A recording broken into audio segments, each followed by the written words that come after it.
વડોદરાના પ્રજાના પ્રશ્નોને વાચા આપવા માટે વડોદરા નવનિર્માણ સંઘની સ્થાપના કરવામાં આવી છે। નવચેતના ફોરમમાં પ્રમુખ કીર્તિભાઈ પરીખની વર્ષોથી લડતને હવે ન્યાય આપવા માટે વડોદરા નવનિર્માણ સંઘની સ્થાપના કરી છે। ત્યારે વડોદરામાં સૌથી વધુ ગણેશ મંડળોમાં ન્યાયકા રાજા સમજેશ પેટી મૂકવામાં આવશે। પૂર્વ સંઘના કાર્યકર ભાલચંદ્ર પાઠક, MS યુનિવર્સિટીના પ્રોફેસર સતીશ પાઠક, એડવોકેટ શીતલ ઉપાધ્યાય, વડોદરા ગણેશ મંડળ પ્રમુખ જય ઠાકોર પણ વડોદરા નવનિર્માણ સંઘમાં જોડાયા હતા।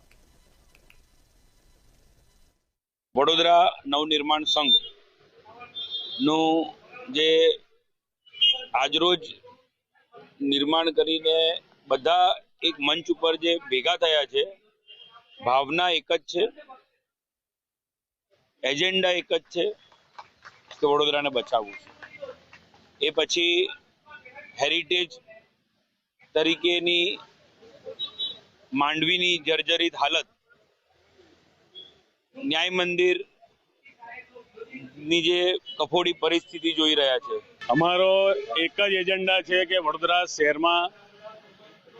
શહેરની પ્રજાનું સાંભળે એવા ઉમેદવારો જીતીને આવે, એવા ઉમેદવારો કે જે વડોદરા શહેરની પ્રજા માટે કંઈક કરવા તત્પર હોય, નહીં કે વડોદરા શહેરમાં બની બેઠેલી મોટી ભારતીય જનતા પાર્ટી હોય કે કોઈ પણ અન્ય પાર્ટી હોય તો એ પાર્ટીનું પહેલા કરતા હોય છે, ઉમેદવારો જીત્યા બાદ પ્રજાને ભૂલી જતા હોય। અમારે એવા ઉમેદવારની જરૂર છે કે જે પ્રજાને યાદ રાખે પહેલા, પછી પાર્ટી।